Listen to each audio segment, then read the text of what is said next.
In our history, we've seen countless wars, and they've implanted fear in people around the world. So, here's a thought: instead of resorting to war, why not explore negotiations as a primary solution? Especially when dealing with a powerful enemy, isn't it worth considering negotiations to prevent the loss of thousands of lives and achieve peace? Well, negotiation can't always be a useful tool when solving international issues, sometimes, especially when it comes to dictators. It can take various forms, whether direct wars, proxy wars, or the competitive advancement of weapons and technology. This historically accurate example illustrates how negotiations and appeasement towards a dictator can ultimately lead to disastrous consequences.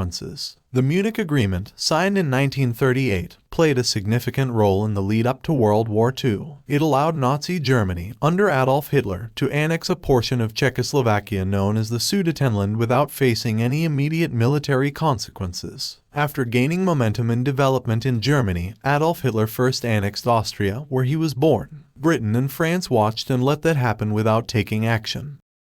Why didn't they interfere? Well, there are some reasons. Both France and the UK were still recovering from the economic and social toll of World War I. They were not fully prepared for another war with Germany. They also lacked strong international support for taking action against Germany. The League of Nations, which was established to promote peace and cooperation, failed to effectively respond to Germany's aggressive actions. And other major powers like the Soviet Union were not aligned with the Western democracies, and the United States was practicing a policy of isolationism during much of the 1930s due to the Great Depression and trauma of World War I. The aftermath imposed severe economic burdens on both France and the UK, straining their economies as they grappled with the war's financial aftermath. In France, the devastation of infrastructure in the northeastern region from World War I had enduring consequences. Simultaneously, political instability plagued France, characterized by a series of short-lived governments during the 1930s. These administrations often wrestled with internal divisions and economic challenges. Everyone got their own troubles. As a result, both France and the UK chose to follow a policy of diplomatic negotiations and appeasement with Nazi Germany, hoping to avoid further conflict and its potential economic and political repercussions. But this is where the assumptions went wrong. After the annexation of Austria in 1938, Adolf Hitler set his sights on the Sudetenland, a region situated between Germany and Czechoslovakia. While this area belonged to Czechoslovakia, it had a significant German-speaking population. Hitler used the presence of German-speaking residents in the Sudetenland as a pretext to justify his plans for annexation. When Czechoslovakia refused to hand over the Sudetenland to Germany, Hitler made it clear that he was willing to use military force to take it. This led to Czechoslovakia's leaders bracing themselves for a potential German invasion and preparing to defend their land. If the war were to break out, it wouldn't have been solely between Germany and Czechoslovakia. France had a military alliance with Czechoslovakia, so if conflict arose, France would be drawn into it. Britain would likely join France in this scenario. However, both Britain and France were hesitant to go to war because they recognized the terrifying military strength of Germany at that time. British Prime Minister Chamberlain and French Prime Minister Edouard Daladier played key roles in negotiations with Hitler and his ally Mussolini. Chamberlain's goal was to secure a promise from Hitler that he wouldn't seek additional territory if he gained control of the Sudetenland. Hitler agreed to this condition. What's more interesting is that this meeting centered on the disputed territory of Czechoslovakia, but no Czechoslovak authorities were part of the negotiations. This left Czechoslovakia with a sense of betrayal, as its allies had struck a deal with its enemy without its involvement or consent.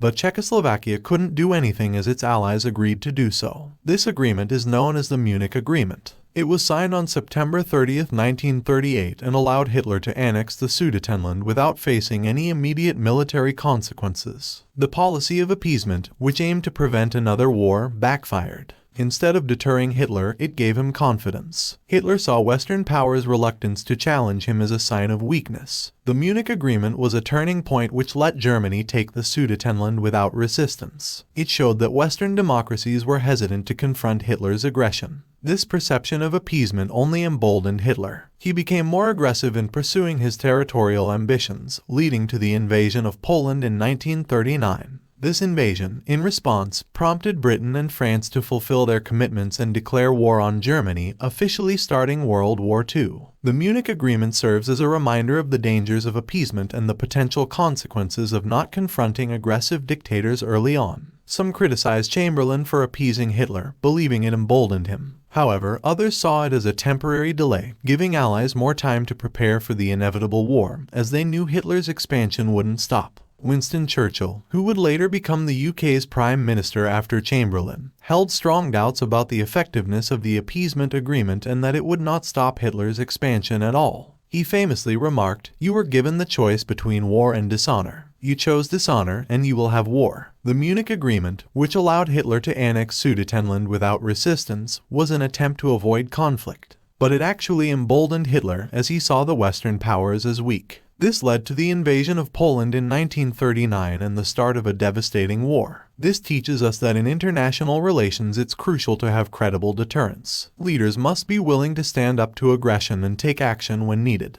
Appeasement might offer temporary relief, but it often leads to long-term problems. The Munich Agreement also reminds us of the human and economic toll of war, highlighting the importance of peaceful solutions to conflicts. A contemporary example from the Munich Agreement is Russia's actions in Ukraine. In 2014, Russia annexed Crimea, a region of Ukraine. The international community failed to take actions against it due to fears of provoking a larger conflict. However, this lack of decisive action appeared to embolden Russia, ultimately resulting in the ongoing annexation of additional Ukrainian territories in 2022. This is why contemporary international leaders have chosen not to appease Putin's demands and have instead opted to support and stand with Ukraine without extensive negotiations.